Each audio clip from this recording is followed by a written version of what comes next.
Hello and good evening. This is Kalyan Karmakar here, and welcome to the Foodocracy India podcast broadcast. So, what is this all about? Well, Foodocracy India is a hashtag which I started once the lockdown started, and the idea was to give a shout out to our favorite eateries and eating places across the country. Places which I say are places where India eats. They could be street food places, family run places, heritage places, institutions, modern restaurants, small modern cafes, coffee houses, all of these places where we love to have gone and eat, which right now are under lockdown. But this is the place for us to sort of share the love of such places, to create a positive vibe around the industry, and to tell them that they are very well loved, and hopefully sort of also create a momentum for us to go back to them once things get back to normal. And it's not an easy time for restaurants and cafes. And just today I heard news about Pooja Dhingra shutting down her cafe at Kolaba. But I wish her all the best. Her growth has been phenomenal, and I know that she's going to come back stronger.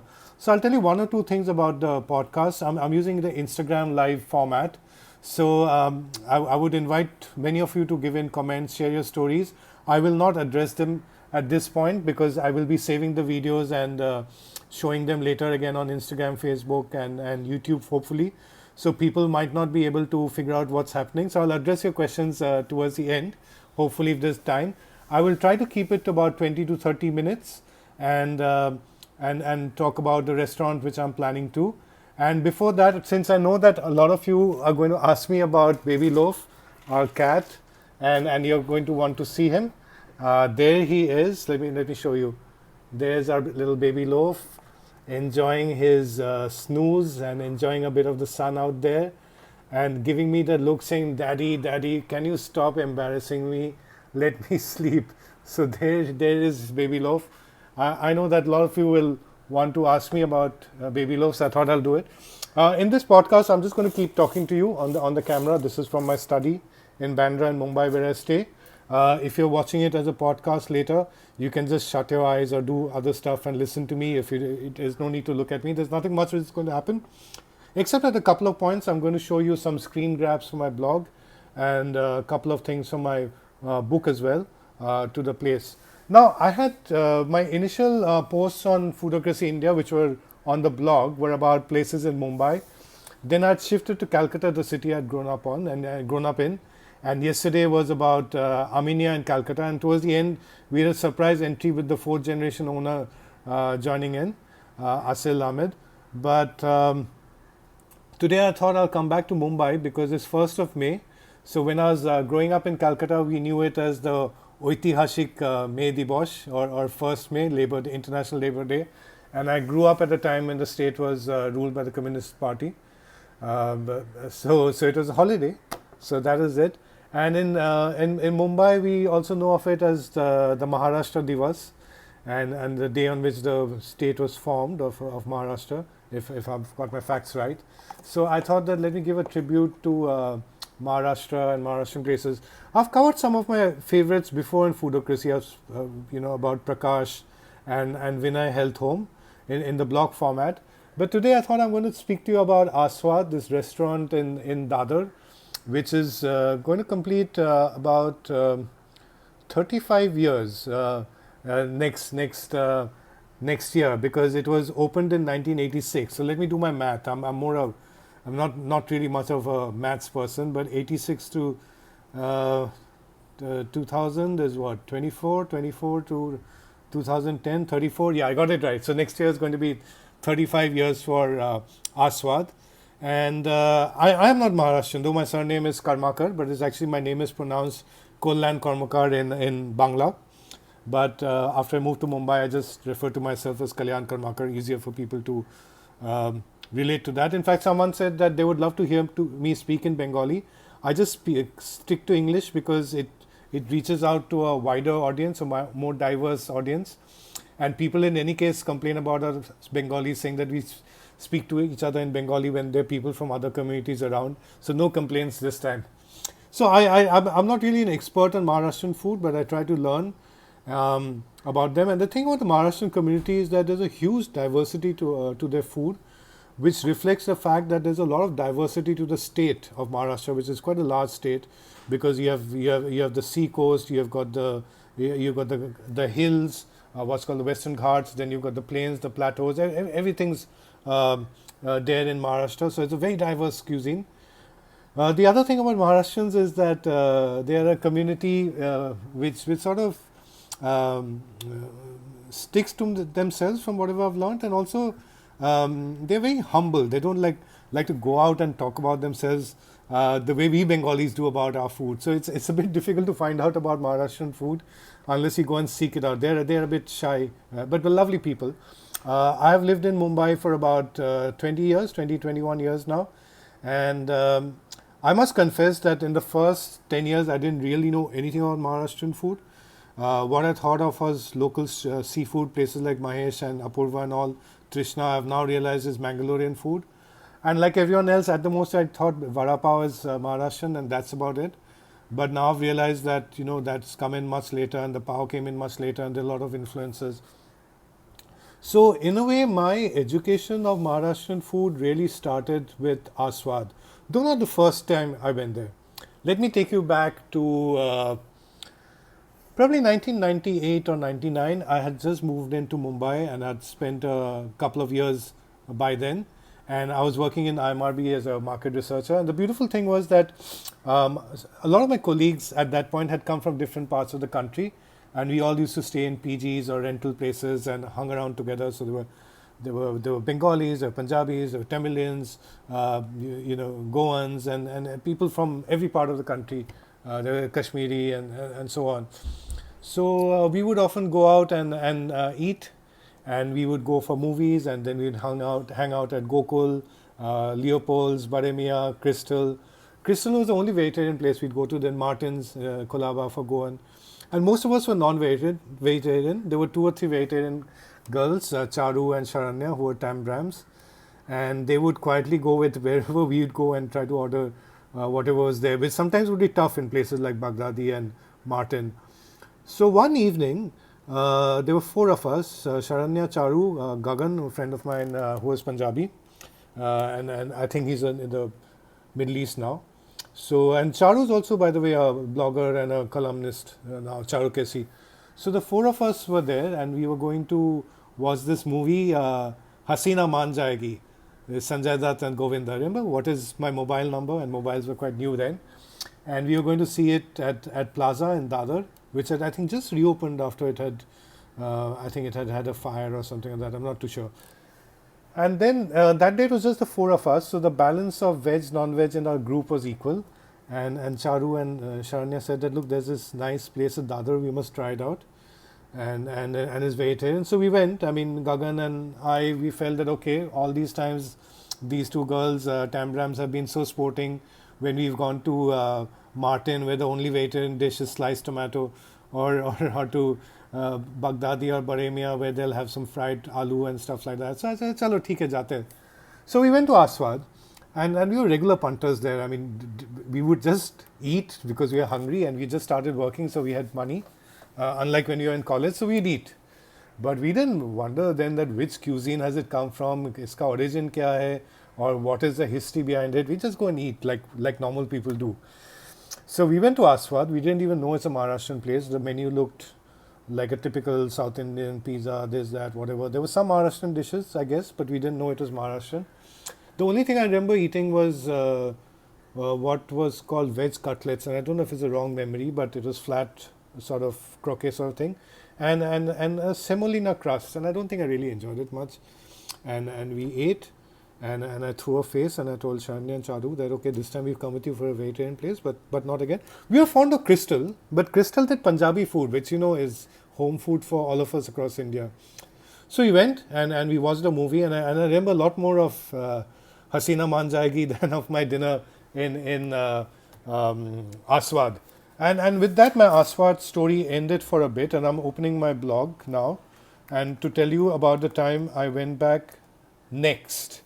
So the time, and I'm going to show you my blog now. It's called Finely Chopped. Hopefully you guys read it if anyone still reads blogs. So the first time I went back to Aaswad was in 2012. I think that was the day we had some elections also in Mumbai.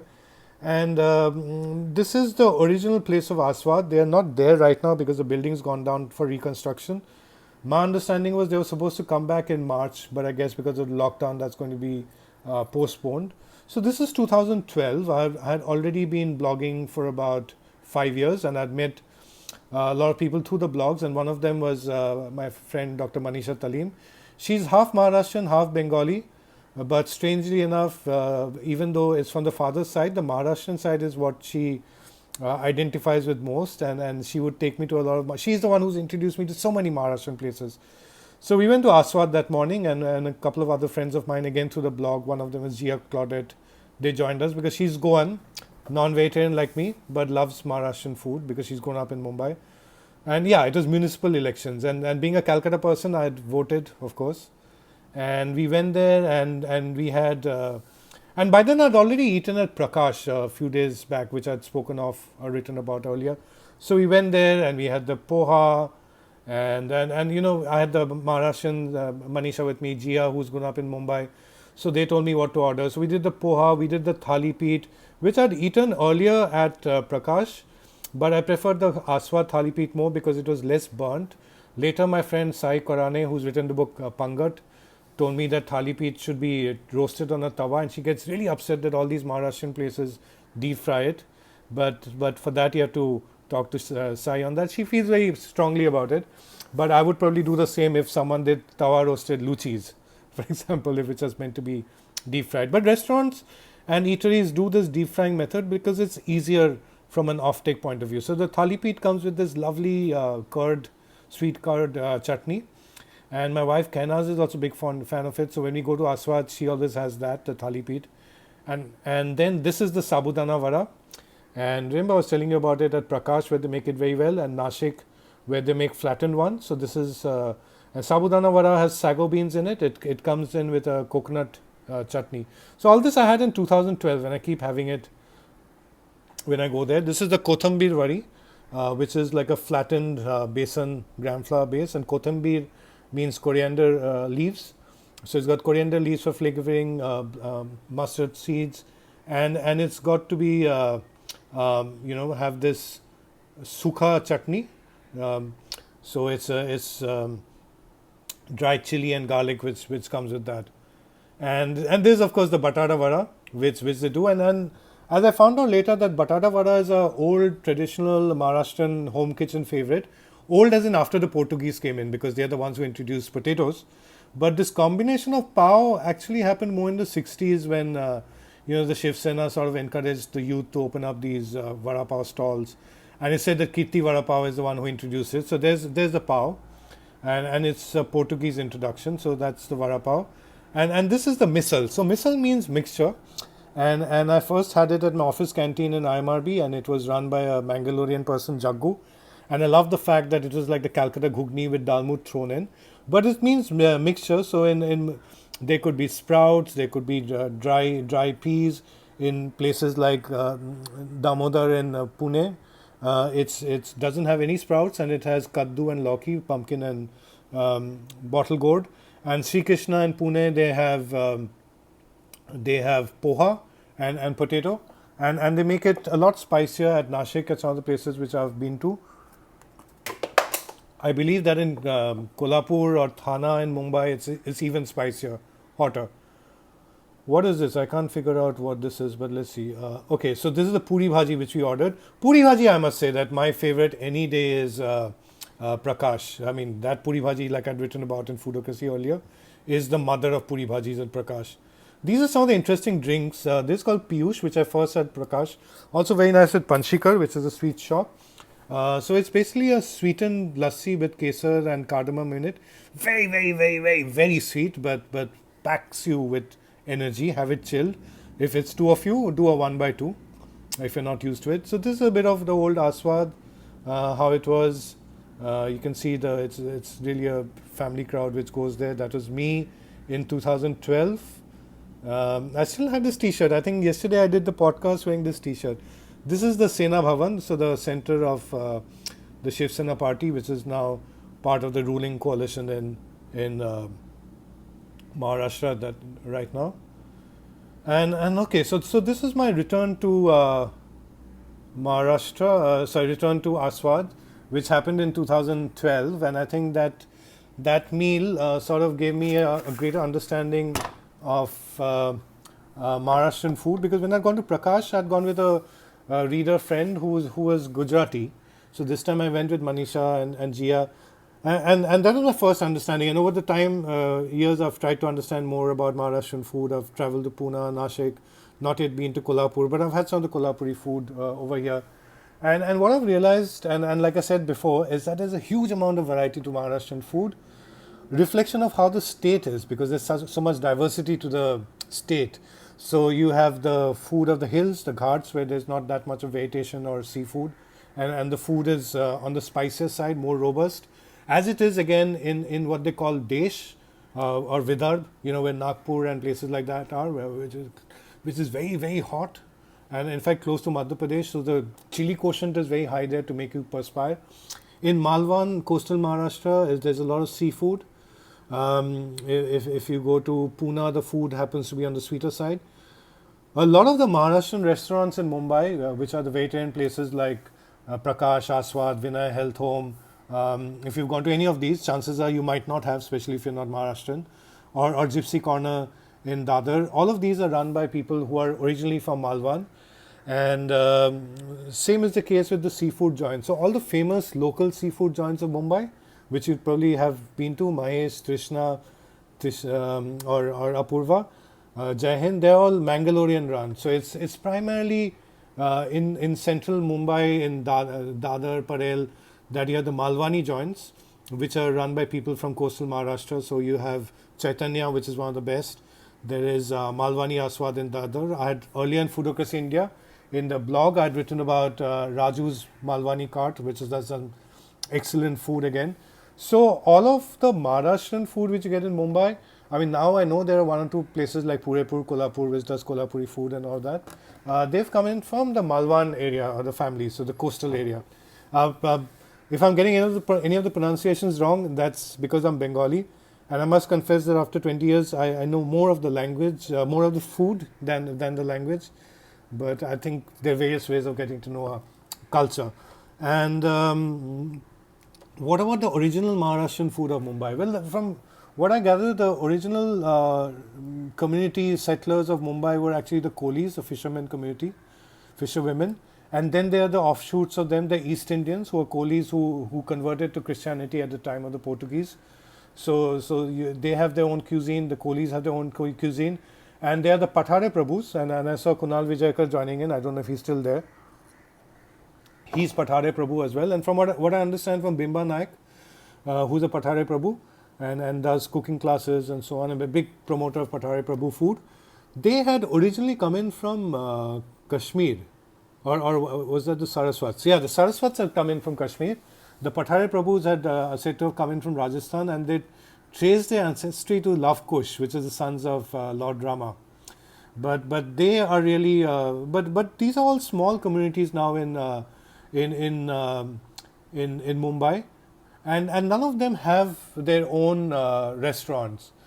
And I have had a chance to taste some amount of Koli food, some amount of Pathare Prabhu food, some amount of East Indian food, primarily either through friends who belong to the community, or some because of home cook outfits like Authentic Cook or Meal Tango, and I've gone to meals arranged by them, and lovely food over there.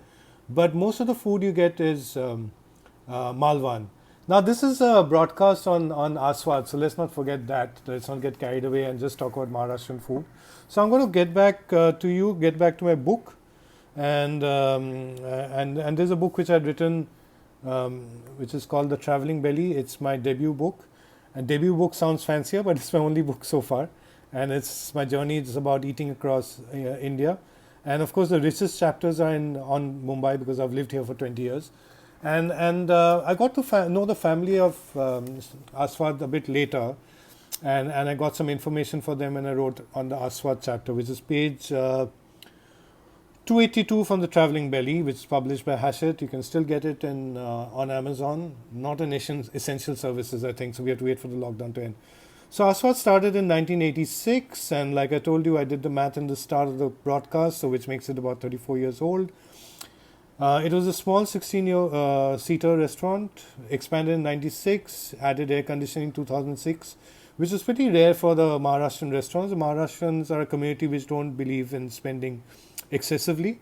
So an air conditioning was new to it. It had a sweet shop attached, which is why the name is Upahar and Mithai Griha.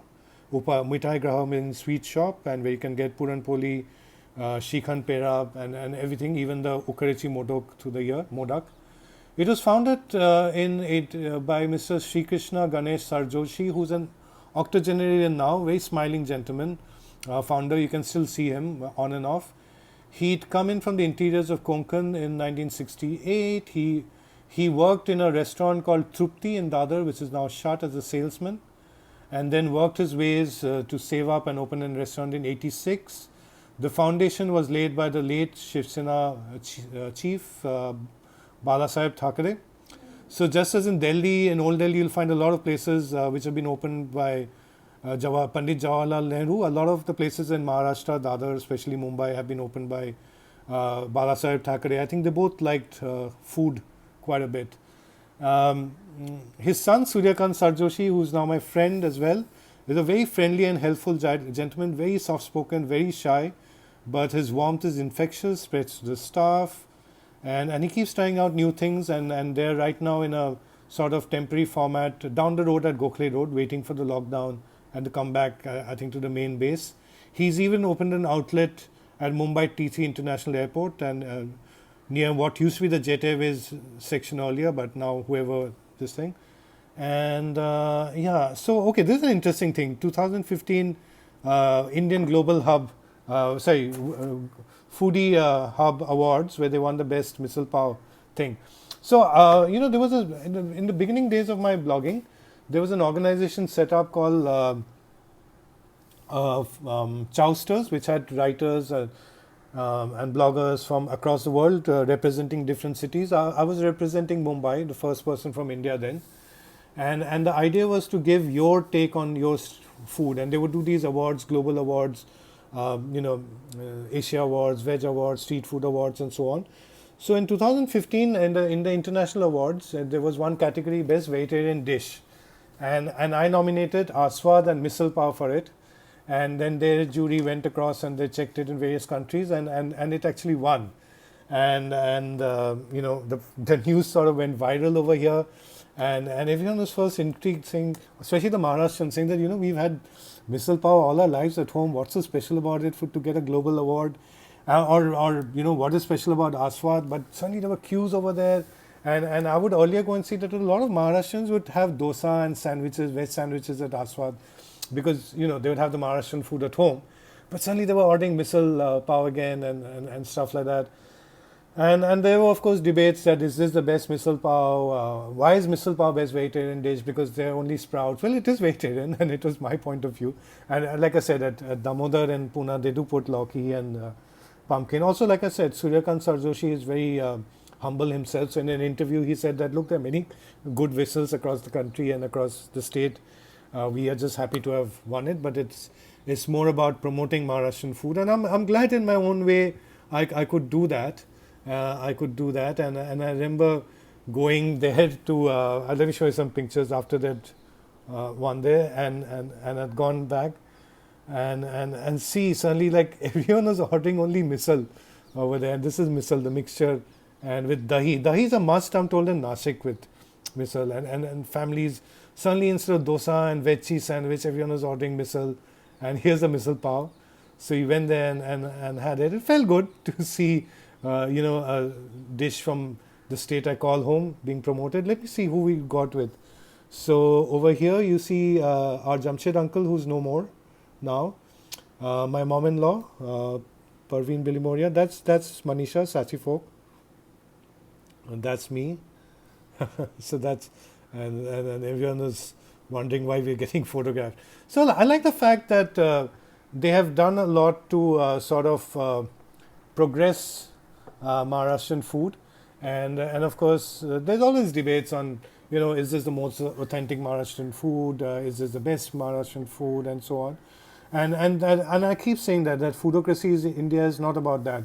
Just use the hashtag foodocracy India to talk about food places which you like, and let's spread the food love. This is so not so much about the lists or best places or trophies and awards. Let other people do that. We are just people who love food, and let's want people to eat good food, and we want to support the people whose food we love. So we won't get into debates on whether this is the best misal, best place to eat Maharashtrian food in Mumbai, whether it should get an award for vegetarian food. वो सब छोड़ो, वो सब हमारे बस का नहीं है. We are simple people. But I like the fact that it's family run and now 3 generations. So Suryakant's wife Smita Joshi, so she and her mom-in-law Suryakant's mother, they experiment with stuff in the kitchen, and they've introduced a lot of stuff like the varan bhat toop and so on. Or in they also do the Dungar Mas, which is they celebrate the winter food festival, and every Sunday in winter they do this early morning thing where they bring it food like the patole, the tilgur, and so on, or thali peet which has turmeric in it, and stuff, or dishes with jaggery, which is what Maharashtrian or Malwani villages would have during winter. And they do it early morning because this food was meant to be eaten when the sun rises. So for 3 or 4 years, I couldn't go there because I don't wake up that early. But this year I made an effort, and one or two sort of queue in and wait. You have to reserve in advance, and I'm glad to see that they're doing these sort of things to bring in the interest.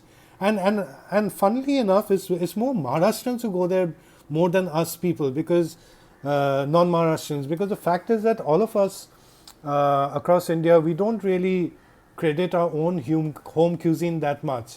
So all these efforts are very welcome. And talking of innovation, they had also introduced these flavored ice creams, which was done by a company called Ecstasy. So this is I've taken some 4 people from Vancouver on a food walk in Dadar, and we went to Aaswad, and we had first the thali peet. Sorry, not the thali peet, the puran poli, which is like a roti, flour-based roti, and it's very soft, and it's stuffed with the jaggery and mashed dal filling, and it's had in Holi. And in Aaswad, I got to learn that you also pour in hot milk and jaggery on it, and I love the combination. It's a Holi dish, and they make it beautifully. It's a homemade dish, of course. And then after we had this, and we did our usual misal, thali peet, all that sort of stuff. These are the restaurateurs from Vancouver whom I'd taken there, and they just loved the food, and they had the traditional food, and this is tilgur, which is again a dish had in Sankrant. It's like a little laru made with sesame seeds and jaggery. And then we had the ice cream formats of these. So this is my friend Harshad, by the way. He's Maharashtrian. He's the one who designed my cover of the Traveling Belly, and his mom is a great cook. So this is the tilgur ice cream which Ecstasy and Aaswad had put together, and when I had it, a very strong sesame taste, and therefore the international audience could relate to it, and they loved it. And then this is the puran poi ice cream, and there were shreds of puran poi in it, which brought back memories of what a puran poi is. But since the foreigners wouldn't have the context, the Canadians, I made them have it first, and then we had it. Let me just see if I can find out pictures from the Dungar Mas bit as well. All my stuff which I do is all self-produced, self-done. So if it is in a studio and all, it would be more professionally done. But I'm just bear with me. I'm just trying to find out this thing on my blog about when I'd written about the winter festival, and show you some of the food. If there's anyone, food company here or brand and all of that, who would be happy to sponsor this show, please, I would love to hear from you. Even freelancers need to earn and make money. Okay, there you are. So Dhundur Mas, not Dangar Mas. I'm so sorry about that. It's Dhundur Mas. So this is the Dhundur Mas thali at Aaswad, and let me tell you what was there. I remember this being my favorite. Okay, this is the thali. This is what in Calcutta we call kool, and we normally have it after Saraswati Puja. This is kurmura, mui, and this is poha crackers. This is sugar cane, which is for strength, This is a very interesting dish, which is like a congee. I'll go down and tell you the name. And on top of that, it has a spicing called metkut and ghee, singdana, peanuts, and jaggery. And these are the chutneys which are made, and there's a sort of a sweet kheer thing. I'm afraid I don't remember all the names, but I'm going to. Okay, so that's me at Dhundur Mas, and that's Smita at the back in the sari, wearing a tika and all. Huh? So looking as Maharashtrian as it gets. There's Manisha, Dr. Manisha Talim. We went together, and it was a sense of festivity, and people playing Maharashtrian music at the entrance when he walked in. Like I said, there's a huge crowd only on Sundays. Okay, this is where I wrote everything: sugarcane, poha crackers, peanut jaggery, a sticky rice congee with merkut, which is a local winter spice which has a lot of superfoods ground in it. Then there is the thali peat, which had turmeric, white butter. The kheer is called kharik, and it had a sort of a date in that. Kharik is a local date which is there in winter. And okay, sorry, the picture disappeared, but I'll give me a second. So kharik is a local date which you get in winter, is supposed to be. So all of this is immunity boosting food. This is a drink of hot honey and ginger. Oh God, why is this being so sensitive? Yeah.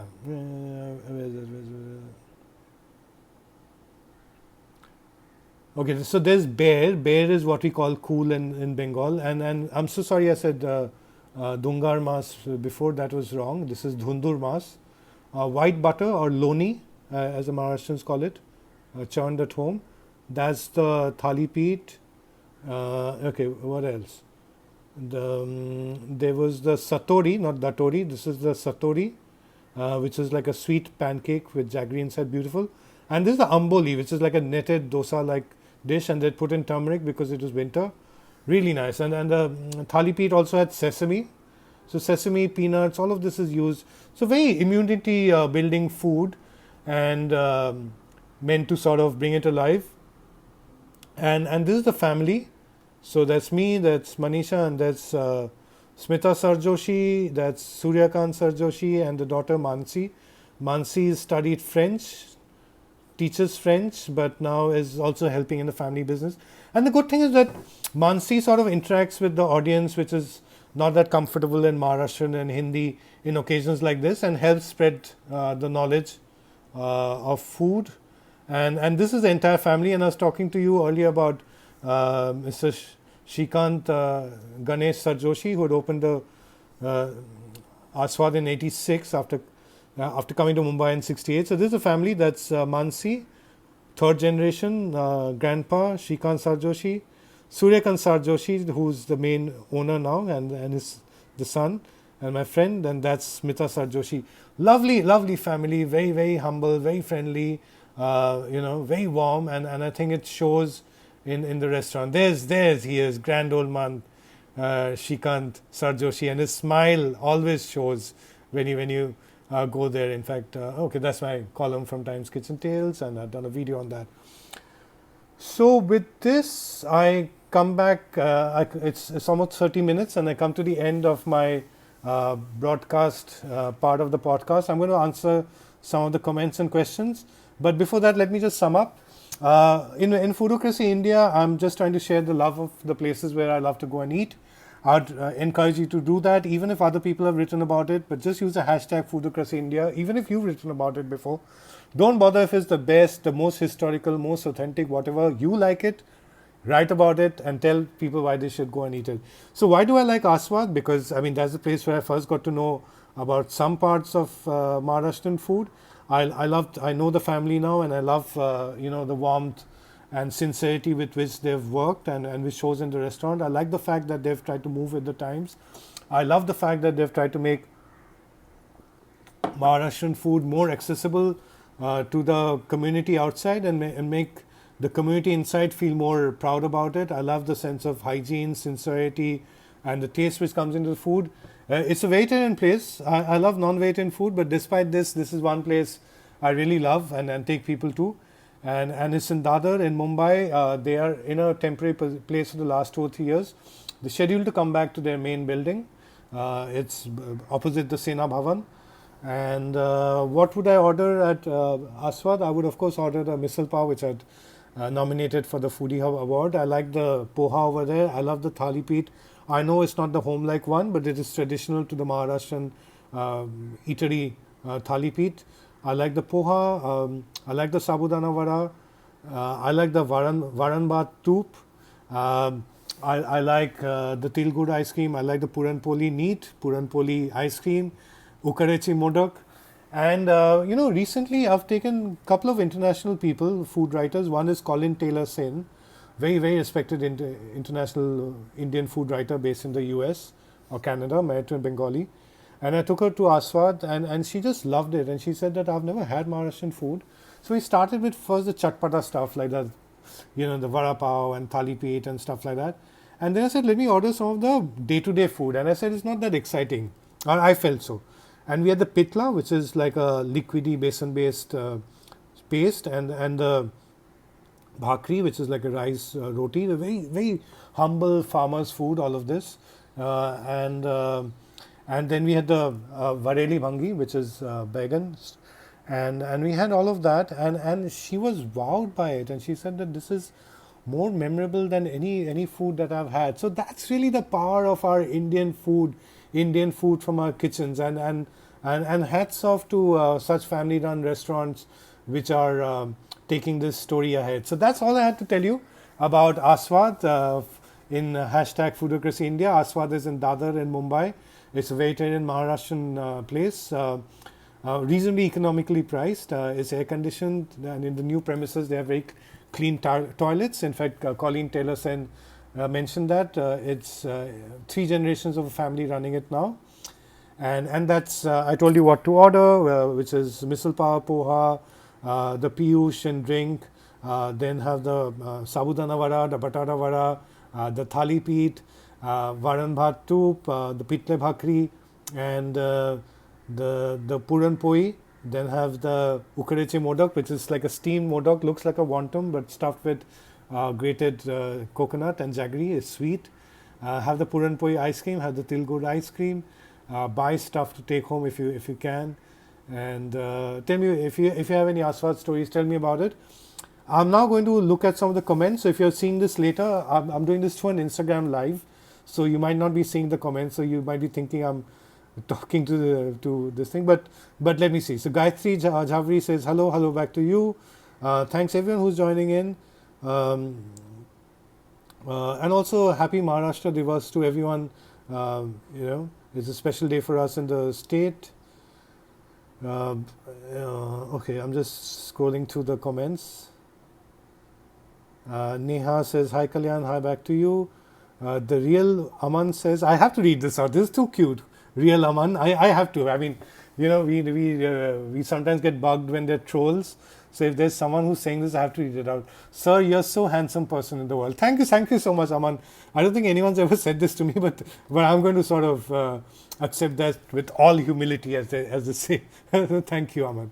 And okay, Real Aman's putting in a lot of emojis, more emojis than I knew existed. Books for More loves your detailed feedback on all Maharashtrian food joints. So I'm Bengali, and this state and the city has been a lovely home to me for the last 20 odd years, and I've, in the last 10 years or so after I started blogging, I've tried to find out more about Maharashtrian food, and whatever I learn, I've tried to communicate. Some of that is also there in the Maharashtrian chapter of my book, The Travelling Belly. I read from the Aaswad bit to you earlier.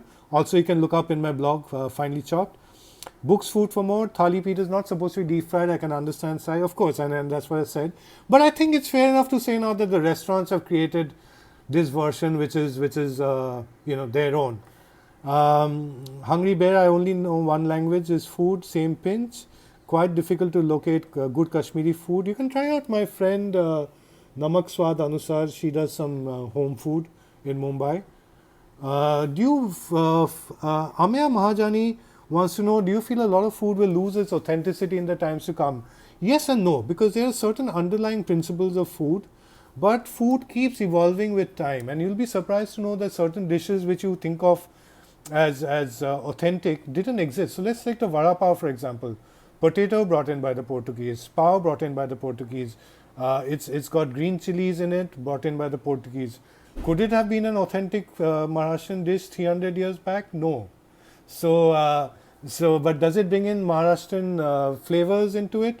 Possibly yes. The use of mustard seeds, the tikha pan, the use of turmeric, the use of curry leaves. So it's food is really evolving. So it's difficult to say what is authentic, what is not. But I like the fact that when home chefs, restaurants are making efforts to contemporize their home kitchen food and offer it to people, because that's how people will get to know about it. Arohi is asking me how is loaf. I'm going to end by showing you Arohi, baby loaf who's sleeping outside. Rupa Rajan is saying in Karnataka we make puran poi and it's called bele obatu. In fact, I think isn't it called obatu in Andhra Pradesh as well? Dabla is saying hi. Rupa Rajan is saying thalipeeth in Kannada is called roti. And roti in Mangalore also means the kori roti, the white one. It's made with gluten-free flour. Actually, even thalipeeth as well as the vare in Maharashtra can be gluten-free. Amey, I've answered your question hopefully. What about being a vegan? Saurabh Ahuja, what about being a vegan? I have no idea. If you want to be a vegan, please be so. Rupa Rajan, reading Colleen Taylor Sens A History of Food in India. Marvelous lady. I actually went with her to Aaswad and a lovely lady and so humble, so diminutive. And Vikrant Pote is saying, what's your favorite Maharashtrian dish? What's my favorite Maharashtrian dish? I think it has to be the misal pav, this combination of ghugni, dalmoot in it. Like I first had it in my IMRB office canteen and I just moved in from Calcutta there and was missing home. So when I had this dish which was reminded me of the ghugni in Calcutta and dalmoot put in it and with the pav, so like we had pound roti. And of course since then I've had so much more of Maharashtrian food, but if it comes to comfort food, it will probably have to be the misal pav, the pohe, puri bhaji, but only the Prakash one. They make it super, and the kumri vare, the chicken and the vare. Uncanny Ball is saying, what's the netted dosa? Was it made of rava? No, it's actually made of rice flour and it's called amboli. And that's about it. I'm getting up because I'm going to show you the person whom all of you actually want to see. And I'm not going to disturb him. Let sleeping cats lie, as they say. And that's Baby Loaf basking in the balmy May sun in Bandra in Mumbai, my home for the last 20 years. And some of you might have seen him earlier. And since I can show pictures, let me sign off by showing a picture of Baby Loaf, who was settled on my desk earlier. So that's Baby Loaf settled on my desk earlier, and this is the desk I'm broadcasting from. And thank you so much for joining me in this episode of hashtag Foodocracy India. I've moved to a podcast format, and thank you so much. And thank you so much, Sandeep Rao. Just wanted to thank you for all your content. Owe my love for food writing to you.